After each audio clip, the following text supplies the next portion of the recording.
We're bringing in consultants with fresh perspectives, Julian said, almost casually as he slid the termination papers across the mahogany table like he was handing me a menu.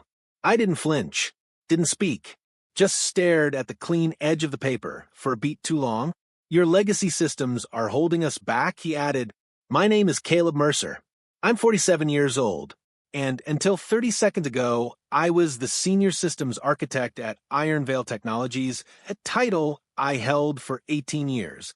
I built their entire software platform from the ground up, back when we were just 6 scrappy engineers and a couple of folding tables in a freezing warehouse in South Seattle. Back when nobody knew our name. I picked up the papers, flipped through them mechanically. No emotion, no argument. I just said, I understand. Then I stood, packed up my desk in silence while HR hovered nearby like a vulture pretending to be a dove. Julian, the new CEO, had been with us all of 3 months. Young, sharp suit, sharper haircut. A private equity puppet sent in to make us leaner. He'd never once asked how the system worked, the one that kept our entire company breathing. The one I'd built line by line at 3 a.m. on more nights than I care to count.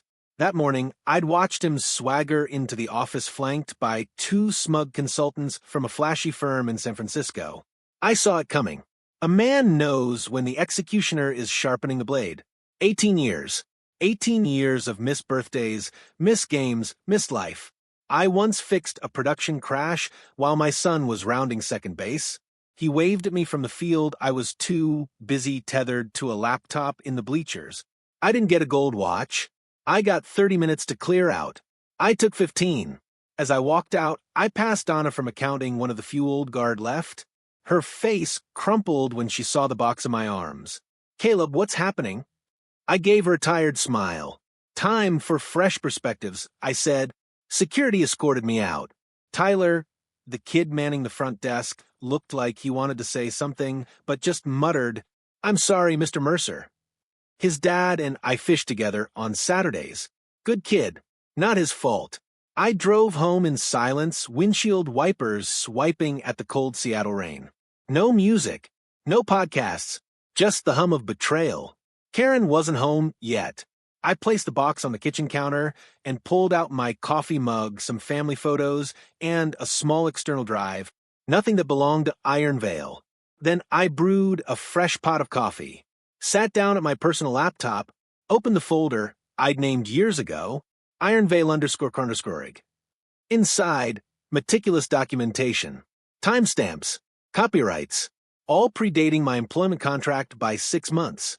Proof that I'd written the algorithm, the very heart of Iron Veil's platform on my own time, using my own hardware. I'd licensed it to the company perpetually. A detail the suits upstairs never bothered to understand. Or research. I sipped my coffee. I didn't need to wait long. The first system would fail in days. Maybe less. I met Harold Voss in 2004. Programming conference in Portland.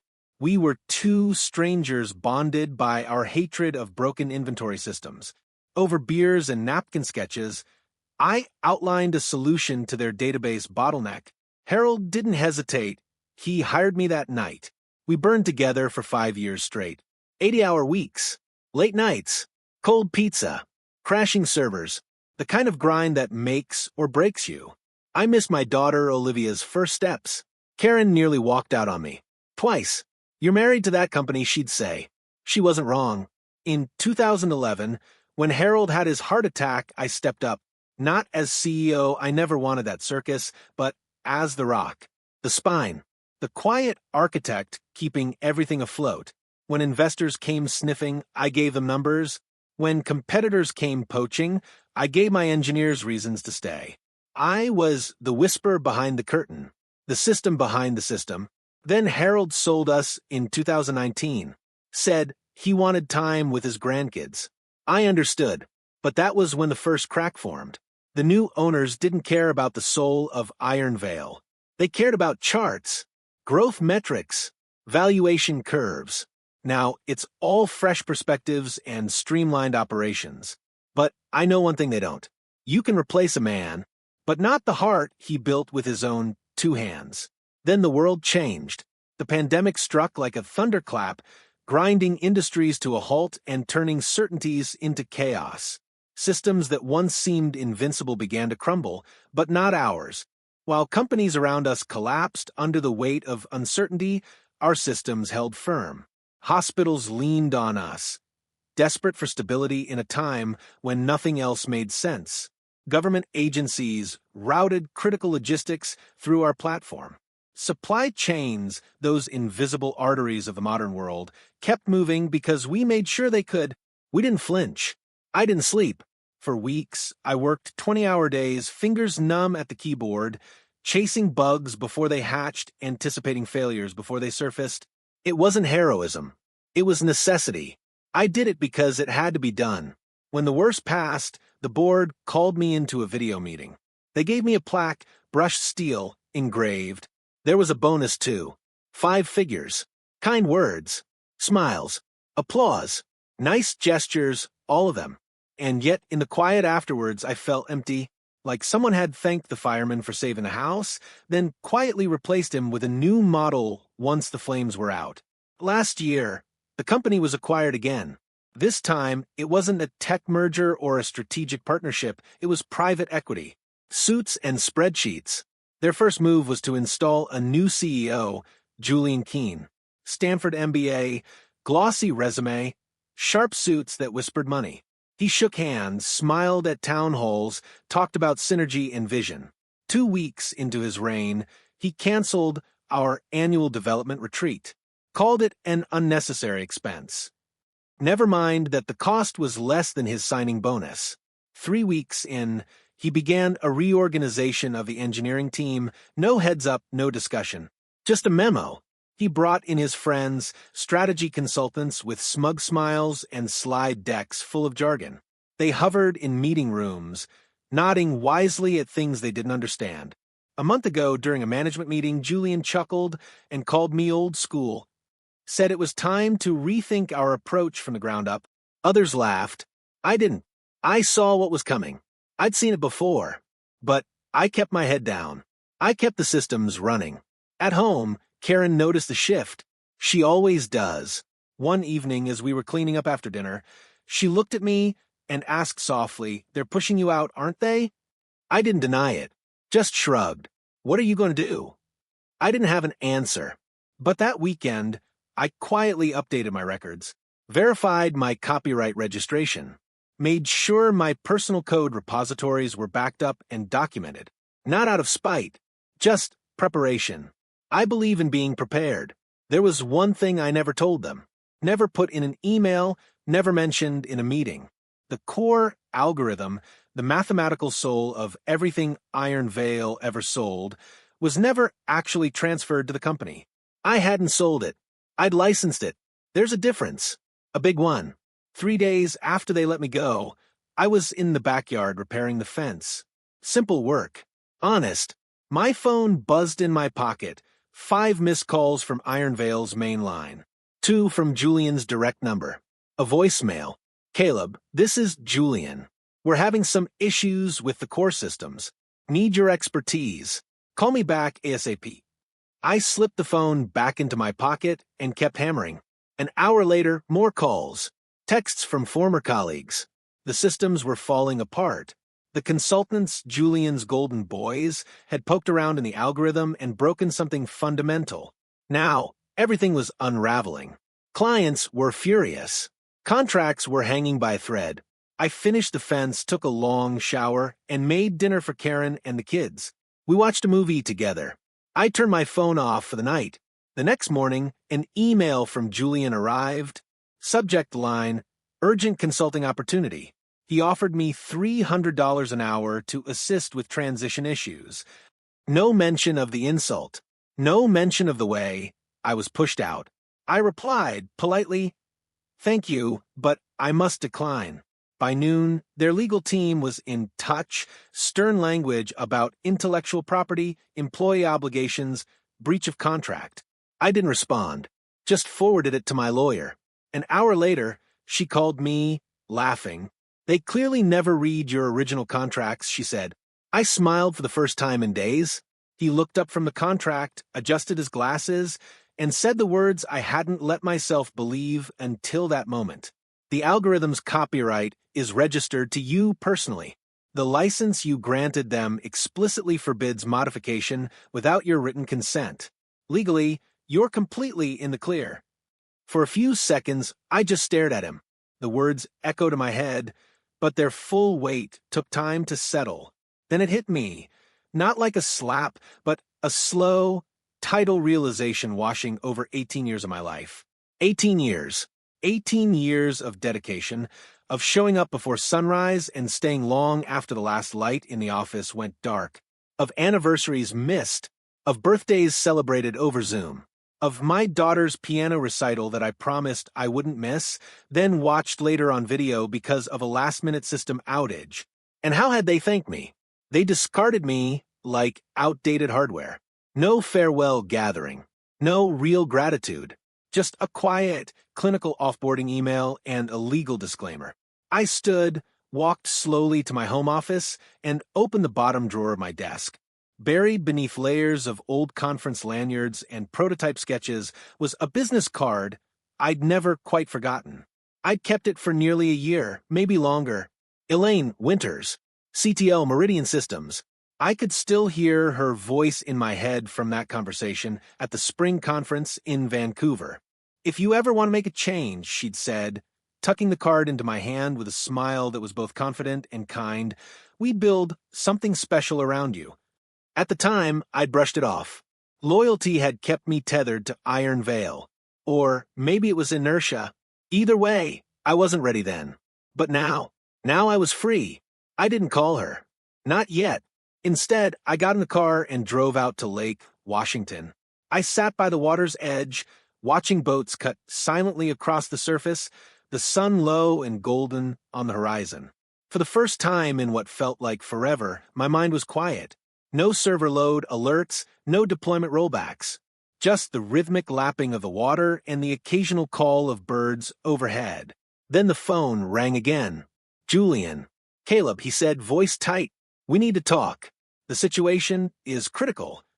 I didn't speak. I'm listening, I said at last flatly. Our clients are threatening to pull contracts. The consultants don't understand the architecture of the system. We need you back. I let the silence stretch. As what? I finally asked. A pause on his end. As a senior consultant. With appropriate compensation, of course. And the legacy systems you called outdated? Another pause. We may have been hasty in our assessment. Across the water, a blue heron landed on a wooden dock with elegant precision. I watched it unmoving. I'll think about it, I said, but I already knew the answer. I wasn't going back. Not as a consultant. Not on their terms. That night, I slept better than I had in months. 2 days later, I accepted Elaine's invitation for lunch. We met at a quiet little place in Bellevue, away from the sleek facades and echoing jargon of Seattle's tech district. The kind of restaurant where deals are made quietly over good food and better intentions. I heard about Iron Veil situation, she said as we sat down. Their systems have been unstable for nearly a week. I gave her a small nod, but said nothing. Their healthcare clients are getting nervous, she added. Some are already drafting exit strategies. I took a sip of water, letting the silence speak for me. They have smart engineers, I said eventually, but not the architect. She studied me for a moment, then reached into her bag and slid a folder across the table. You built something remarkable, Caleb. Something that shouldn't be lost because a boardroom got trigger-happy. Inside the folder was a job offer. Chief Innovation Officer. Double my previous salary. Equity. Autonomy. A team of my choosing. We want to build the next generation of what you created, she said, but this time with you properly valued. I didn't say yes. Not yet. I told her I needed to talk to Karen. She nodded, respectfully, patiently. It felt good, being treated like someone who mattered. When I got home, there was a sleek black sedan parked across the street. 2 men in expensive suits were waiting on my porch like something out of a courtroom drama. I didn't need to ask who they were. Mr. Mercer, the older one, said as I approached, we've been trying to reach you regarding an urgent company matter. I'm no longer with the company. I replied, calm but firm. This concerns intellectual property developed during your employment. We'll need access to all personal devices for examination.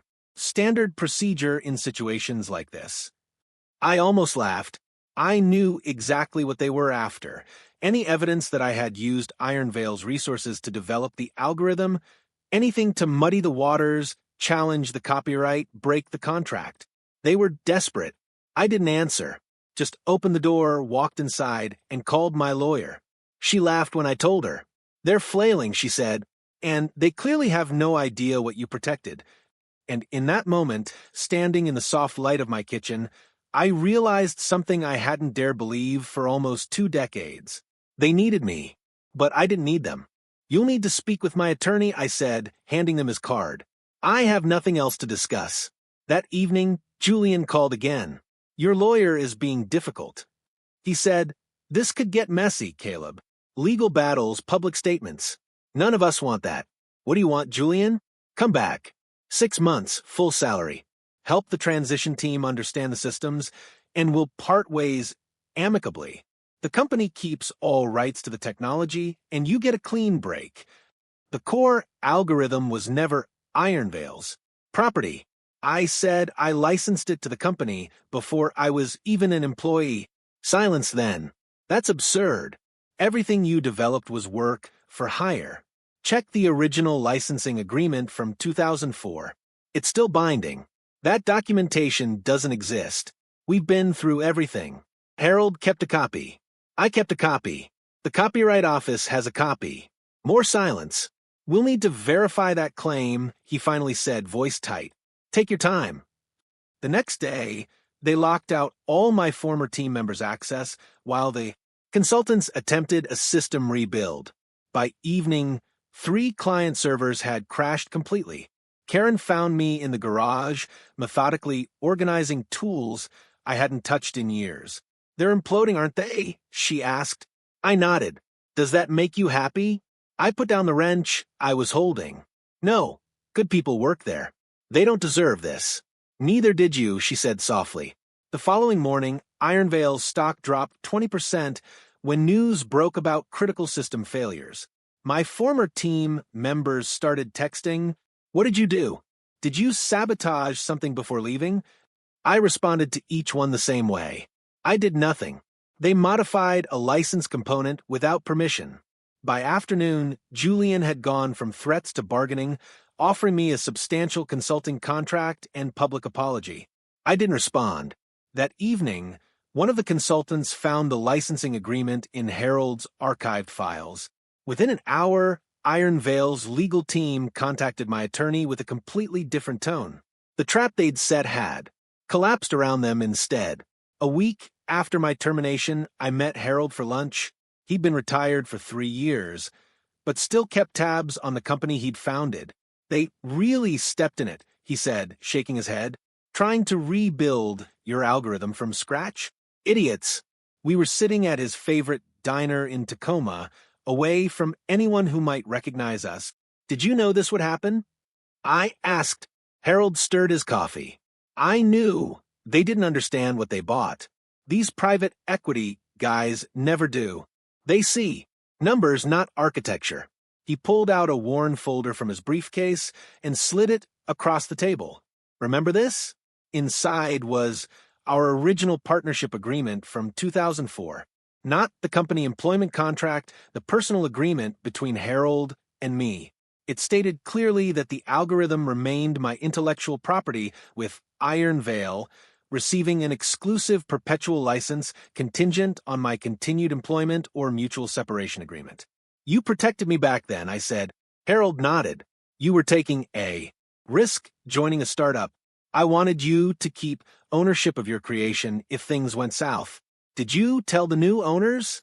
I mentioned it during due diligence. They weren't interested in technical details from the past.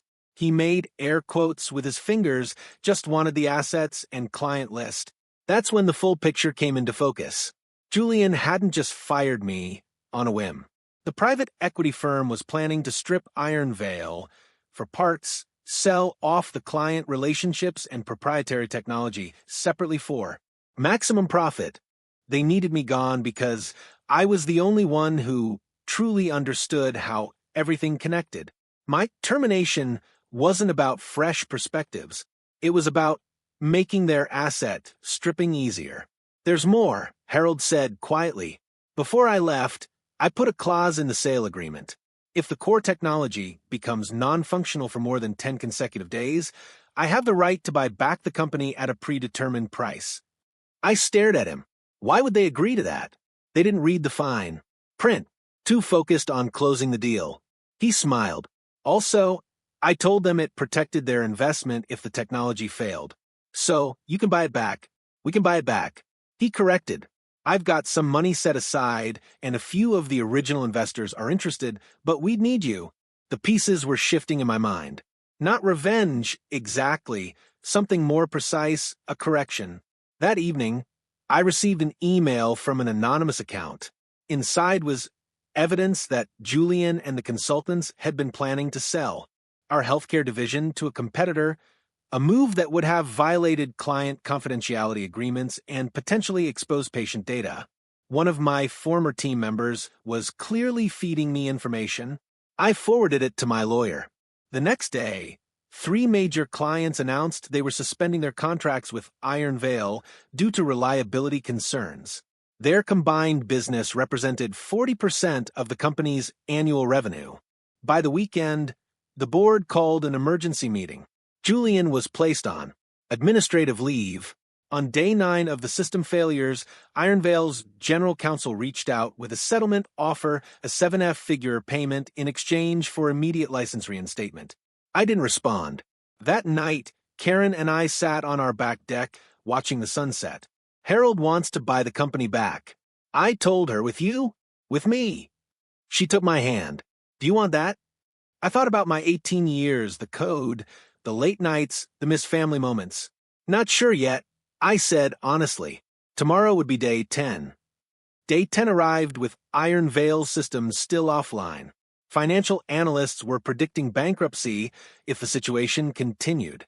Former colleagues reported the office was half empty, either layoffs or resignations. I met with Harold and my attorney at a private office downtown. Elaine from Meridian joined us by video call. The board is desperate, my lawyer explained. They've offered $3 million for a permanent license transfer. And if we wait? I asked. Harold's buyback clause activates at midnight. The predetermined price is $8 million for the entire company. Harold leaned forward. I've secured $4 million in backing. The other $4 would have to come from new partners. All eyes turned to Elaine on the screen. Meridian is prepared to partner, she said. $4 million for 40% stake, contingent on Caleb joining as CTO with appropriate equity. I hadn't expected this twist. I thought you wanted me at Meridian. This is better, Elaine replied. You'd be rebuilding something that matters to you with the right team and support. And our companies could develop joint ventures that benefit both. My mind raced through possibilities. Taking back Iron Veil would mean saving jobs, protecting client relationships built over decades, continuing work I believed in. There's one more thing, I said. The current employees, many stayed loyal despite everything. They deserve protection. Agreed, Harold said. No layoffs for at least 6 months and an employee ownership program. I nodded. Then I'm in. We spent the day preparing documentation. My lawyer drafted the license transfer agreement with specific conditions. Harold contacted board members who'd worked with him before, explaining the situation. Elaine prepared the partnership terms. At 5 p.m., we submitted formal notice of Harold's intent to exercise his buyback option. At 6 p.m., Julian called, panic evident in his voice. Caleb, whatever you're being offered, we'll double it. Just fix the systems today. It's not about money, I said. Then what? A public apology? Your old job back? Name it. It's about building something that lasts, something that matters. This is business, not some idealistic. I hung up. By 8 p.m., Julian had been officially terminated by the board. They reached out directly, desperate to avoid the buyback. We've made mistakes, the chairman admitted, but we can still make this right. You're right, I agreed. By honoring Harold's buyback clause and facilitating an orderly transition. At 11:30 p.m., 30 minutes before the deadline, they conceded. The board approved Harold's buyback. Meridian's partnership was accepted. The paperwork was signed. At midnight, I sat at my kitchen table and wrote a simple email to my former team. The algorithm will be reinstated tomorrow morning. Iron Veil is under new ownership. No jobs will be lost. I'll explain everything at the all-hands meeting. Caleb. Karen sat beside me as I hit send. So you're going back, she said. Not back. Forward. I closed my laptop. Different company now, different terms. You'll be busier than ever. For a while, I admitted, but this time I won't miss the important stuff. She smiled, skeptical but supportive. The next morning, I drove to the office for the first time since my termination. People stared as I walked through the lobby. Some looked confused, others relieved. Donna from accounting hugged me in the elevator. What happened? She whispered. Long story, I said, but the short version, sometimes you have to let something break to fix it properly. The conference room was packed for the all-hands meeting. Harold stood at the front, looking energized despite his age. Elaine joined by video. I took my place, beside them, feeling the weight of what we were about to rebuild. It wasn't revenge. It was restoration. 6 months after regaining control of Iron Veil, we held a product launch at the Seattle Convention Center. The room was packed with clients, industry analysts, and media. Harold opened with the company's history and vision. Elaine spoke about our partnership with Meridian. Then it was my turn. I stepped to the podium, aware that Julian was sitting in the back row. He'd landed at a competitor and was clearly there to gather intelligence. Today, we're unveiling Integrasphere, I said, a completely reimagined system architecture that builds on our core strengths while embracing new possibilities. The screens behind me displayed the interface streamlined, powerful, elegant. What makes this system unique isn't just the technology. It's the people behind it. Our team, many who've been with us for over a decade, built this together. I nodded to the front row where my development team sat, and we've restructured our company so they have an ownership stake. Their commitment deserves nothing less. The audience applauded. I noticed Julian shifting uncomfortably. We've also established the Iron Veil Foundation, which will open source select components of our technology for use in education and public service. More applause. Finally, I'm pleased to announce that every client affected by last year's system failure will receive 2 years of service at no charge, plus migration support to our new platform. The room erupted. It was a bold move financially, but Harold, Elaine, and I had agreed. Rebuilding trust was worth the cost. As we opened for questions, Julian slipped out the back door. He'd come expecting to see a company limping back from disaster. Instead, he witnessed one transformed by it. His new employer's stock dropped 8% by closing bell. Sometimes the best revenge isn't striking back, it's rising higher. 1 year after the buyback, I drove to Lake Washington on a clear Saturday morning. No laptop, no phone, just a fishing rod and a small cooler. Harold was waiting in his boat, silver hair beneath his worn baseball cap. Right on time, he said as I climbed aboard. We navigated to his favorite spot and cast our lines in comfortable silence. Bard approved the employee ownership expansion, he mentioned. After a while, another 5% allocated. Good. I watched my line. They've earned it. We caught nothing for an hour. Just talked about our families, baseball, anything but work. Eventually, Harold asked, "Do you ever think about how it all played out?" I considered the question. The past 18 months had been the most challenging and rewarding of my career. Taking back the company, rebuilding the systems and the culture, finding balance between work and home. I think about the algorithm. Sometimes I admitted how something I created alone in my apartment became the foundation for everything. Regrets? I shook my head. I could have left for another job, started my own company, but I stayed because I believed in what we were building together. And now I know the difference between loyalty and ownership, between building something and belonging to it. My line suddenly went tight. I stood carefully reeling in a decent-sized base. After we got it in the boat, Harold laughed. Still got the touch. Later, as we headed back to shore, I noticed the iron veil building visible in the distance, its logo catching the sunlight. It wasn't the same company anymore. Better in some ways, still finding its way in others, but it was ours. Not just mine, not just Harold's or Elaine's. Everyone who built it piece by piece. Some things you can't own alone. Some things you shouldn't.